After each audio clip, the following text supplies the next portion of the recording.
David Wygant, 10-minute daily reality check on the treadmill right now, or actually the elliptical machine. Sometimes a podcast just comes to my brain and to my mind. So if you hear the sound of the elliptical, maybe the tick-tock sound of the elliptical will motivate you and get you to the gym. Maybe some of you have New Year's resolutions where you want to get into physical shape. You want to lose some weight, you want to feel better about yourself, you want your cardiovascular system to start really enjoying yourself. Well, this tick-tock sound of the elliptical that's going through the podcast might motivate you to get there. Because in reality, I set this reality check up in order to make you the best version of yourself. There's something I want to talk about today, and it's something that we abuse, and it's called the internet. The WWW thing, the World Wide Web. Now, don't get me wrong. I think the internet is one of the greatest inventions ever. It enables me to literally upload an audio file every single morning. It allows me to reach people that I do not know. It allows me to connect to people that I do not know. It allows me to meet people that I would have never met before. It allows all of you to get information that could hopefully change and help your life. That allows you to make stupid comments on YouTube because you need your voice to be heard for some odd reason or another by trashing somebody else's work. It allows you to connect via Facebook and post pictures of your nephew or your niece or your son or your daughter taking their first steps, so your best friend from high school who you no longer are friends with can actually see that you managed to turn out okay and have a great son or daughter. It allows us to date and meet and hopefully find love. There's so many things that the internet brings us. The internet brings us information. Anytime you Google a common cold, you end up having some form of rare cancer. The internet has turned us into neurotic messes that way. You can't just have a cold or have the flu. It's got to be some type of unique version of cold or flu, and you're going to die. The internet gives us deals and allows us to shop from the click of our fingertips, and the internet also allows us to watch things we've never seen before and gather information in our brain. But the internet doesn't give you the right to cause or to dump your anxiety all over somebody else. The internet still should come with some rules and regulations. There should almost be a manual on when and when not to use the internet. For instance, if you own a business, you should not be sending out bills to customers on Christmas Eve, especially when the customer has no idea what the bill is going to be. The customer who's checking his email that night might be checking to see if family members are emailing them because it's a Christmas holiday, wanting to connect with friends that can care less about work for a couple of days. And then they open the email from you and see that they owe you money. That's not the way to use the internet. There's still human interaction. There's still other people on the end of it, and there's no reason to dump your anxiety all over somebody else. Give me money. It's Christmas Eve. My name is McScrooge, and I need you to pay this bill by December the 28th, or I am going to have my little elves come and shake you down after the holidays. They're going to steal all your ornaments. They're going to take your Christmas tree and return it back to Walmart. And they're going to steal all your gifts if you don't give me the money. Fuck you. You don't need to enjoy your family. You don't need to enjoy family time, take a break from the world, because I'm going to sit around counting my pennies on Christmas Eve, and I want to make sure that you know that after spending all this money for the Christmas holidays, that you owe me some more money. There's a time and a place for everything. And I think the internet needs some rules and regulations. So many people love to email me their anxiety. Meanwhile, if you go to my website, you'll see in black and white coaching programs. Great, beautiful coaching programs that I happen to be very proud of. And I happen to enjoy taking on my clients' anxiety because that's my job. But yet other people will sit around, especially during holiday times or on the weekends, and they will send their anxiety out into cyberspace. It makes them feel better. It's almost like a Band-Aid they just put on. I'm going to go and I'm going to vomit all my negativity in this email, and then I'm going to send it to a total stranger that I've never ever met before, in hopes that they read all my negativity and anxiety. Well, the total stranger reads it and they start thinking to themselves, whoo, boy, that person's in distress. But that person wants to ignore the fact that in order to get true help and truly be committed, you must pay for it. Because the person who doesn't believe they have to pay for other things in life tend to always be full of anxiety. So come weekends and holiday time, the anxiety continues to build nonstop. I've got no problem helping people. My time is valuable to me. You don't honor it, so be it. Then you don't honor your time. If you pretend to not know that I have coaching programs that cost money, then you are really just basically fooling yourself because you think things in life are free. And if you truly believe by vomiting your anxieties all over somebody else's inbox, you think that there's going to be a magic cure at the other end. That doesn't happen either. For every problem and every anxiety that you throw at somebody, there's many layers to that anxiety.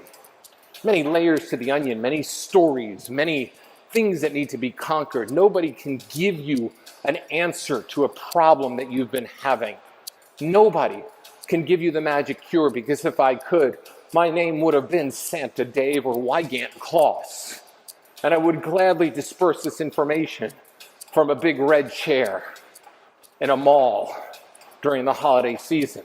Having you sit on my lap and literally disperse this information. You can sit there and you can vomit your anxiety all over, and I can wave my magic wand that's hidden under my mall beard, that's hidden by my whiskey breath that most mall Santas smell like. And I will magically wave away all your issues and problems. For every question you have, there's another question that follows up. For every anxiety and fear that you have, there's another layer of that anxiety and that fear that needs to literally be uncovered and discovered. For every layer of you, there's another layer of discovery. I will never turn my back on anybody who recognizes that. I will never turn my back on any of my clients that are willing to do the work and willing to go deeper. Any human being that actually comes over and talks to me and says, man, I've got an issue. I need to figure it out. And I know it's many layers deep. But for those of you who believe that you can literally email somebody your anxiety and expect an answer, a magic answer, those are the you that really need to dig deep into your reality today and look at the issue. The reasons why you email people, the reasons why you bitch and complain and feel sorry for yourself on a regular basis. I want you to look at that issue that's plaguing you and really seriously ask yourself, does this issue keep repeating itself? Haven't I gotten a couple of magic answers? Wasn't there a guru one time that actually answered me and I thought I felt better, but then the same pattern started arising over and over again? Don't I sit around with my friends on a Friday, Saturday, or Sunday and I talk about this issue, but yet it still seems to come up and plague me in many different situations? Issues, anxiety, are caused by stories that have been compiling for generations in your family. They're stories that you've been literally slinging for so long. They don't change. They don't change overnight. But yet when you sit home and you're lonely and you're upset, and I feel for you being upset and lonely. I do. I think everybody really could use some help. I know when I need help, I pay for help. Or I go to my friends. But I would never email somebody I do not know and expect a freebie and expect a miracle cure. When you send somebody anxiety, they're taking in the anxiety. There's almost no boundaries at all. You might feel better for a moment because you might hold out some hope that this stranger at the other end of the internet, somebody you've never met before, that you may have read some stuff of or you may have listened to in a podcast will help you. But the anxiety, the dumping of that is almost a violation of somebody's privacy, and that's what we really need to start looking for. Is it okay to dump and send something and have somebody respond and somebody send back, hey, I got these coaching programs, I know I can help you? Absolutely. During regular business hours? Sure. Monday through Friday? Absolutely. But when you're dumping upon somebody's soul during the holiday time, it's a very self-centered act. You might be doing it to your friends as well. I understand that you might be in pain and your reality is exactly what it is. And the feeling that you have and the emotions that you have are all real to you. And the story you are formulating is all very real to you. Every bit of it is real. But sending that anxiety out there to people during holiday time, during times of weekends and times of pleasure, is not really what the internet was devised for in the first place. I'm not telling you to contact people, because whenever anybody contacts me, I will answer that email and I will suggest a coaching program or give them a quick tip, because I like to make myself available to people. But when people break the boundaries, the social barriers, or the social boundaries during holiday times and weekends and other times, I realize that they don't even know the first rules of social engagement. Come on, people. The internet is not yours to abuse. The internet was not set up to dump all your anxiety on.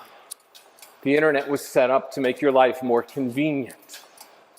If you've got major issues, it's time you spent some major time exploring some solutions to those issues. Big solutions. Look at the problem that keeps coming up for you. Look at the anxiety that keeps coming up for you. And ask yourself, how many times has this anxiety come up before? Is this anxiety a new anxiety? Or is this just a continuation of the anxiety story that you have had for so long? And that's when you start to do the real work. And that's when you realize that no miracle answer is going to come to you at all. Oh, this is going to be a deep week, folks. So stay tuned to tomorrow's podcast, because we are going to dive deep, because I want all of you to really gather and gain some serious momentum for 2018.